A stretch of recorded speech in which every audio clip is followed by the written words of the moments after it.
वालेकुम। आज हमारे बूट कैंप का सेकंड डे है और आज हमारी जो क्लास है वो टीजिंग लाइट्स की है। ये हमारे जो क्लाइंट का है बिफोर बाल है। पहले नीचे आपको दिख रहा होगा कि कुछ थोड़ी थोड़ी सी जो लो लाइट्स हैं वो इनके बालों में हुई हुई हैं। ये काफ़ी पुरानी थी जो इन्होंने करवाई हुई थी। ऊपर से लेकर नीचे तक सारा बाल वर्जन है और आज हम इसके बालों को 8 लेवल तक ले जाके इसकी बेस के साथ इसकी टीजिंग लाइट करेंगे और बहुत ही एक खूबसूरत कलर का लुक आने वाला है।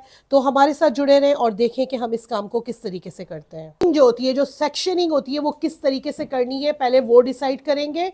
सेक्शनिंग कुछ इस तरीके से करनी है कि हमारी फेस फ्रेमिंग पे भी सारी हाइलाइट्स दिखे, हमारी बैक पे भी दिखे और हमारी जब साइड पे क्लाइंट बाल बनाता है तो भी दिखे, मिड पार्टिंग करता है तो भी दिखे। तो सबसे पहले हमारा ये जो हेड का ये वाला हिस्सा है ये हॉर्स शू कहलाता है। इस पार्ट को अलग करेंगे और एयर टू एयर सेक्शन को अलग करेंगे। 3 सेक्शन हमारे इस तरीके से डिवाइड हो जाएंगे। पहले हम एयर टू एयर करके ना पहले फ्रंट के 3 सेक्शन को डिवाइड कर लेते हैं, फिर मैं आपको बताऊंगी कि बैक के एरिया को किस तरीके से डिवाइड करना है। फ्रंट के सेक्शन को डिवाइड करने के लिए हमें सेंटर पार्टिंग पहले करनी होगी। आप लोग जितने भी लोग ऑनलाइन हैं प्लीज़ मुझे बता दें कि वीडियो क्लियर है और वॉइस क्लियर है आप लोगों को, ताकि आप लोगों को जो है ये चीज़ आसानी से समझ में आए। ठीक है, इसके बाद एयर टू एयर पार्ट को हम अलग करेंगे बहुत अच्छे तरीके से। हमारी जो पार्टिंग है वो बहुत नीट एंड क्लीन होनी चाहिए। हमारी पार्टिंग अगर नीट एंड क्लीन नहीं होगी तो हमारा काम कभी भी बराबर इक्वल लेवल पर नहीं होगा। अभी कैचर नहीं लगाना, अभी जस्ट आपने ये होल्ड करना है। अच्छा, मैं आपको बता देती हूँ कान की जो लॉ होती है ना, एक मिनट मुझे रास्ता दो। ये जो हमारा एयर टू एयर पार्ट होता है उस पे ये कान की लॉ के अंदर अंदर बाल आने चाहिए। आप लोगों को जो है वो पार्टिंग, जी thank you so much all of you. Please साथ बंदे रहिएगा। अगर कोई चीज़ रुकती है, क्लियर नहीं होती तो फ़ौरन ही कमेंट्स कीजिएगा ताकि वो क्लास आपको उसी वक्त क्लियर कर दी जाए। वाले पार्ट पे मैं एक हिस्सा इधर और डिवाइड कर रही हूँ। ये सारे मेरे पुराने स्टूडेंट्स हैं इसलिए इनको सारा कुछ मैंने बहुत डीप पढ़ाया हुआ है। स्टिलर जर्मनी का कलर शेड कार्ड है और इसमें से हम ये शेड सेलेक्ट कर रहे हैं 8.32। मुझे अपनी प्री लाइटनिंग पर ये शेड चाहिए एग्जैक्टली। ठीक है, अगर मेरी प्री लाइटनिंग पर 8.32 का शेड नहीं आता मिसाल के तौर पे, तो इसका मतलब है कि मेरी प्री लाइटनिंग में या मेरा अंडरटोन कट करने में कहीं ना कहीं मसला है। जिस ब्यूटिशियन को ये काम ऐसे जैसे शेड कार्ड पे कलर है वो लेना नहीं आता, वो फिर अपने क्लाइंट्स के बाल को ब्लेम करना शुरू कर देता है कि ये शेड तो आपके बालों में आ ही नहीं सकता, ऐसा है आ ही नहीं सकता, ऐसा ये शेड तो जो है मैंने तो लगाया यही था पर देखें आया नहीं है। तो ये क्यों नहीं उसको पता कि ये क्यों नहीं आया। अगर उसने देखिए कंपनी ने एक शेड बनाया है 8.32, ठीक है, ये शेड बनाया है, आपने अपने सैलून में शेड कार्ड रखा है क्लाइंट को दिखाने के लिए। ठीक है, आप एक कलर की क्लास से पहले कलर की कंसल्टेंसी करते हैं अपने क्लाइंट के काम से पहले। आपने क्लाइंट को बोला है कि ये शेड आप देख लें, हाइलाइट्स में क्लाइंट कहता है मुझे ये चाहिए। चले, आपके क्लाइंट का मेटालिक था, मेहंदी था, सब कुछ था। ठीक है, आपका मेटालिक था, मेहंदी था, आपके क्लाइंट ने बॉक्स डाइज लगाए हुए हैं, आपके क्लाइंट ने मेहंदी लगाई हुई है, वॉट एवर, उसने अपने बालों में बहुत सारे एक्सपेरिमेंट किए हुए हैं। जब आपके पास इस तरह का क्लाइंट आता है जिसने अपने बालों में बहुत कुछ किया हुआ है, तो आप सबसे पहले जब भी कलर का काम करते हैं तो अपने क्लाइंट को सीट पे बिठा के पहले स्ट्रेंथ टेस्ट करते हैं। जब आपके क्लाइंट ने कहा ना मुझे ये शेड चाहिए, तो आपको पता लग गया ये 8 लेवल है, 8 लेवल ये है। ठीक है, ये 8 लेवल है, ये 8 है, 8.32 8 लेवल का जो होता है वो होता है ब्लॉन्ड, लाइट ब्लॉन्ड। ठीक है, बगैर नंबर के आपको जो है वो पता होना चाहिए ये शेड क्या है। ये कार्ड हमने क्लाइंट्स के लिए रखे होते हैं, ब्यूटिशियन को कार्ड की ज़रूरत नहीं पड़ती। अब मेरे पास क्लाइंट आया, मैंने कहा इसको ब्लॉन्ड चाहिए 8 लेवल मिसाल के तौर पे। अब मैं उसका स्ट्रेंथ टेस्ट करूंगी 30 वॉल्यूम से। पहला सेफ साइड 40 नहीं लगाऊंगी, अगर उसने बहुत ज़्यादा कुछ नहीं किया हुआ तो 30 से करके देखूंगी। अगर 8 लेवल तक जा रहा है तो इसका क्या मतलब है कि मुझे 8.32 मिल सकता है। ये देखें, नज़र आ रहा है, असल में फ़ोन बहुत ऊपर है ना। 8.32 का मतलब है, ये पंखा चला दो, 8.32 का क्या मतलब है कि मुझे 8 लेवल तक डी कलर करना है। अगर किसी का बाल 6 या 7 पे डी कलर करते हुए रुक गया, आगे वो नहीं लिफ्ट हो रहा, तो आप ये शेड नहीं ला सकते, ठीक है। अगर आप 9 लेवल तक भी चले गए तो आपको एग्जैक्टली ये शेड मिलेगा। आ रही है समझ में? ये शेड हासिल करने के लिए मैं आप लोगों को वीडियो अलग से बना के भेज दूंगी, इसमें बन रही है शॉर्ट्स, वो भी ग्रुप में मिल जाएंगी। ये शेड हासिल करने के लिए आपको 8 लेवल तक जाना जरूरी है, 8 या उससे अप लेवल, डाउन लेवल पे ये कलर नहीं आएगा, ठीक है। क्लियर हो गई बात? ये अपने क्लाइंट का आप कब टेस्ट करेंगे? सीट पे बिठाने से पहले। और अगर आप टेस्ट कर लेंगे और फिर काम शुरू करेंगे तो आपको एग्जैक्टली रिजल्ट मिलेगा। मेरे से ऐसे होता है, मेरे से एग्जैक्ट शेड नहीं आता। हाँ, तो वही तो बता रही हूँ ना, एग्जैक्ट शेड नहीं आता, वही तो इतनी देर से एक्सप्लेन कर रही हूँ। अब मुझे आज ये शेड चाहिए, ये शेड आज मुझे चाहिए, ठीक है। तो ये शेड हासिल कैसे करते हैं यही क्लास में करवा रही हूँ, ठीक है। आज का प्री लाइटनिंग का जो मैं मटेरियल यूज कर रही हूँ, Stellar Germany high lift bleaching professional powder, और उसके साथ जो प्रोफेशनल डेवलपर में यूज कर रही हूँ 30 वॉल्यूम तक का। 30 वॉल्यूम इसलिए यूज कर रही हूँ क्योंकि मुझे अपने क्लाइंट के बालों को 8 लेवल तक लिफ्ट करना है। अच्छा, मैंने स्ट्रेंथ टेस्ट इसलिए ले लिया क्योंकि मेरी मॉडल का बाल वर्जन है, और वर्जन बाल आराम से 9-10 लेवल तक लिफ्ट हो जाता है। अगर आपका केस डिफरेंट हो तो आपका मेथड डिफरेंट होगा।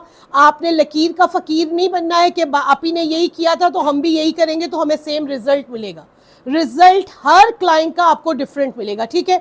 मटेरियल को जो है वो मिक्सिंग कर रहे हैं 1:2 की रेशो से, और ज़्यादा मटेरियल नहीं बनाएंगे। कल वाली बात है, अगर मैं 2 पाउडर के स्कूप ले रही हूँ तो 4 जो है वो मैं डेवलपर के स्कूप लूँगी। स्कूप दिखा देती हूँ आपको। 15 ml के स्पून अगर 2 में ले रही हूँ ये, तो यानी 30 ग्राम जो है वो पाउडर होगा, और 60 ml जो है वो हमारा डेवलपर होगा। 1:2 की रेशो से आपने मटेरियल को मिक्स करना है। मटेरियल की मिक्सिंग की वीडियो शॉर्ट वीडियोस में डाल देते हैं। 2 लड़कियां फॉइल को बहुत अच्छे से ग्रिपिंग पे करेंगी।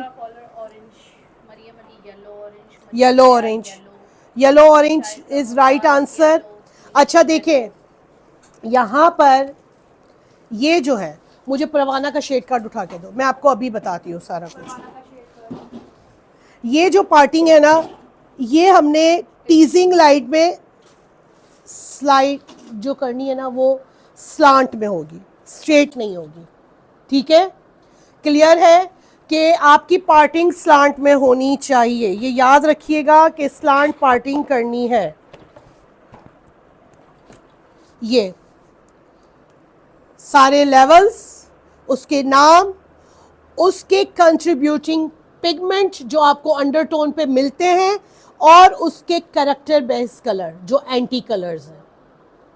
अगर हम अपने सैलून में सारा टाइम फारिग बैठे होते हैं और बैठ के इसको स्टडी कर लें, पढ़ लें, इसके बाद ये अंडरटोन के बाद आप देखें 8 लेवल पे येलो, ऑरेंज बिल्कुल ख़त्म है। अब येलो का जो एंटी कलर है वो है वॉलेट, ठीक है। अब जब हम 7 लेवल तक होते हैं, ब्लॉन्ड तक, तो हमारे पास येलो और ऑरेंज दोनों होता है, और येलो और ऑरेंज और येलो, इन दोनों के अंदर हमारा जो कंट्रीब्यूटिंग कलर है वो ब्लू वॉलेट होगा। अब ब्लू और वॉलेट की सिलेक्शन कितनी करनी है, कितने पिगमेंट में कितना डालना है कि एग्जैक्ट शेड बने, ये सारी गेम है कलर मिक्सिंग की। समझ आ रही है? इन्होंने 2 को एक साथ क्यों कर दिया कि इसमें भी ब्लू वॉलेट है और इसमें भी ब्लू वॉलेट है, लेकिन जब हम डार्क ब्लॉन्ड पे होंगे तो हमारा ब्लू का पिगमेंट ज्यादा डलेगा, वॉलेट कम डलेगा। जब हम येलो और ऑरेंज की तरफ होंगे तो वॉलेट ज्यादा डलेगा, ब्लू कम डलेगा। आ रही है आप लोगों को ये चीज समझ में? ये चीज होती है। जब हमारा रेड होगा तो अंडरटोन ग्रीन हमारे पास होना चाहिए। ये एंटी कलर्स है। मैंने वीविंग करनी है बेबी लाइट्स की।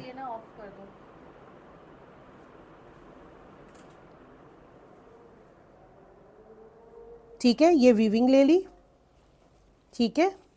इसके बाद रुक जाओ, इसके बाद मैंने इसमें टीजिंग करनी है। टीजिंग का क्या मतलब है कि टीजिंग टेक्निक किसको कहते हैं?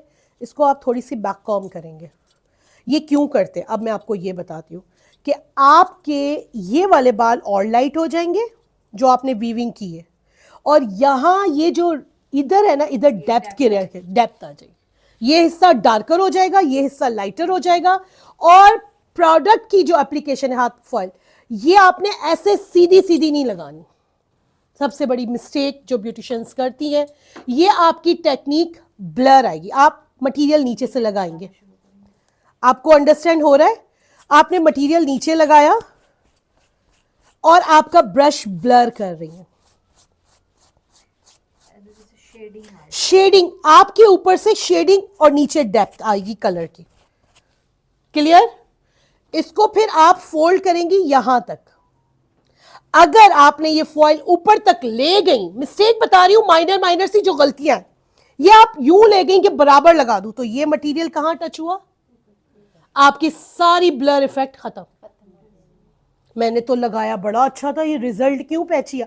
क्योंकि आपने अपनी उसको नहीं सोचा कि मैंने क्या किया है। यहां इसको स्टॉप, नहीं कैचर कुछ नहीं, ये फॉइल कहीं नहीं जाएगा, कहीं नहीं जाएगा। कि जो हम ब्लू शैम्पू यूज करते हैं टेलकॉम का उससे करेंगे, अल्ट्रावायलेट शैम्पू यूज करेंगे। बच्चे, आपके पास अगर पिगमेंट जो आएगा ना, आप उसके हिसाब से एंटी कलर को चूज करेंगे। मैं ये बहुत डीप लेक्चर दे चुकी हूँ। देखिए, हाफ सेंटीमीटर की मैं पार्टिंग ले रही हूँ। मैंने कहा ना, मुझे फॉइल की कोई इंस्ट्रक्शन नहीं है कि मैंने इतने ही, मुझे रिजल्ट देना है। समझ आ रही है बात? करो बच्चियों, मैंने वॉश कराना है। आप करो ऊपर से। डी कलर के बाद जो है वो सल्फेट फ्री शैम्पू से वॉश करवा रही हूँ, ठीक है। एक तो ये आपको आफ्टर कलर भी यूज़ होगा, और ये सल्फेट फ्री भी है, कलर सेव भी है, और ये आपके बालों के पीएच को भी बैलेंस करेगा, एंटी डैंड्रफ भी है और फ्रिज कंट्रोल भी है, यानी कि ऑल इन वन है, एक ही शैम्पू में सब कुछ है। ये ब्लू कलर का है शैम्पू। है वही चीज, बस पैकिंग चेंज कर दी है।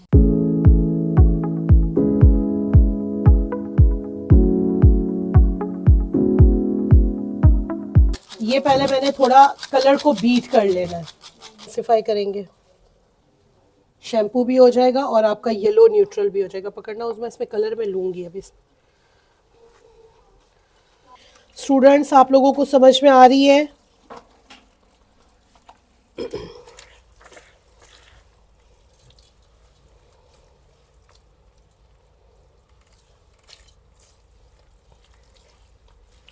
कुछ हमारे कलर का जो है ना 8.32 जो हमने, चलो उसका तुम ले आओ, चलाना फुल ना हो।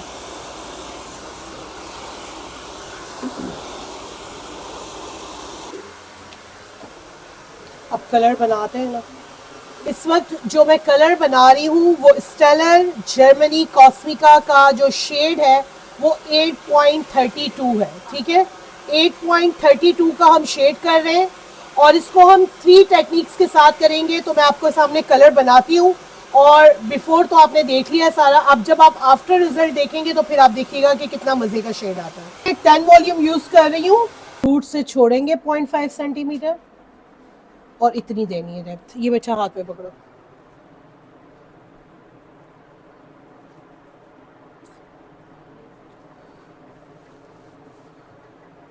इसके हाथ में दी है टेलकॉम। देखिए, मैं रूट्स पे नहीं लगा रही हूँ। आप लोगों ने भी काम करते वक्त, बेशक 10 वॉल्यूम है, लेकिन मैं रूट्स पे नहीं लगा रही हूँ क्योंकि रूट्स वर्जन वालों की बहुत जल्दी कलर देती हैं। ये वीडियो बना लेते हैं कि इस वक्त ब्लेंडिंग हो रही है। अच्छा स्टूडेंट्स, इस वक्त मैं ब्लेंडिंग कर रही हूँ, लाइव नहीं हो रहा, मोबाइल नेट का कोई मसला हो रहा है। तो ये देख लें, सारे कलर जो लगाए थे इसके बालों पे कलर, क्योंकि वर्जन बाल है, बड़ी जल्दी आ गया है। इसको मैंने अब ब्लेंडिंग करना है, और ब्लेंडिंग करने के बाद इसको मैंने वॉश कराना है। जब तक लाइव कनेक्ट नहीं हो रहा, मैंने कहा जो क्लिप आपका है वो मिस नहीं होना चाहिए, वो मिस मैं आपका बना देती हूँ कि ये हम लोग सिर्फ ब्लेंडिंग कर रहे हैं। तीनों वॉल्यूम जो हमने डिफरेंट लगाए थे उसकी मिक्सिंग अभी चल रही है, और मिक्सिंग के बाद इसको हम वॉश कराएंगे, आफ्टर कलर ट्रीटमेंट देंगे, और उसके बाद इसकी फाइनल लुक लेंगे कि हमारे बालों का क्या रिजल्ट आया है और जो हमने मेहनत की है वो कलर हमने कैसे अचीव किया है। तो बस ये ब्लेंडिंग करनी है 10 से 15 मिनट। रूट्स में भी साथ साथ टचअप देना है क्योंकि रूट्स हमने नहीं लगाए थे, ठीक है। तो रूट्स को साथ साथ ही हम टचअप देंगे ताकि हमारा बाल जो है वो इक्वल हो जाए ऊपर से लेके नीचे तक। अब मैं इसके बाल वॉश कराऊंगी, पहले पीछे से जहां से मैंने सारा काम किया था। सर सीधा रखो ऊपर की तरफ, हाँ ऐसे। सारा से शैम्पू जो आ जाता है वही कलर सेव, सल्फेट फ्री, और ये शैम्पू आपको कलर के सेफ फार्मूला से भी है और सल्फेट फ्री भी है, और सॉफ्ट एंड शाइन, आपके बालों के अंदर एक अच्छा सा स्ट्रक्चर भी देगा। ये कलर के लिए बेहतरीन है, इसको आप आफ्टर केयर में भी अपने क्लाइंट्स को दे सकते हैं, ठीक है। अब ये नहीं कि लगा के छोड़ दिया, 10-15 मिनट आपने पेनिट्रेशन करनी है इसकी, कि ये बालों के अंदर अच्छे तरीके से पेनिट्रेट हो जाए और आपके बालों को जो कलर के बाद या 30 वॉल्यूम के बाद जितनी ड्राइनेस और डैमेजनेस है वो सॉफ्ट हो जाए, आपका बाल प्रोटीन उसको पूरा चला जाए। केयर तो कलर के बाद भी करनी होती है, केराटिन के बाद भी करनी होती है, रिबॉन्डिंग के बाद भी करनी होती है, सब चीज़ों के बाद आपको आफ्टर केयर मस्ट करनी होती है। आफ्टर केयर के बगैर तो आपका गुजारा है ही नहीं ना किसी चीज़ में भी। तो हम इसमें 6 लेवल ऐड करेंगे। आप अपनी ग्रे कवरेज का जो कलर होगा ना ऊपर लेवल 6 के साथ जो भी आपने सिलेक्ट किया होगा वो करेंगे और नीचे यही टेक्निक करेंगे, और यही कलर अगर आप 8 लेवल तक लिफ्ट कर जाती हैं तो इसी टेक्निक से करेंगी तो आपका हो जाएगा। मैम जी कलर लॉक शैम्पू से वॉश करवाया है? जी, उसके बाद मास्क लगाया है, वो कलर लॉक भी है, कलर सेफ भी है, उसके अंदर सारी क्वालिटीज़ हैं शैम्पू। लुकिंग आलिया भट्ट। हाँ हाँ मॉडल। हाय अल्लाह, आज तो इसको नींद नहीं आएगी, क्या कह दिया।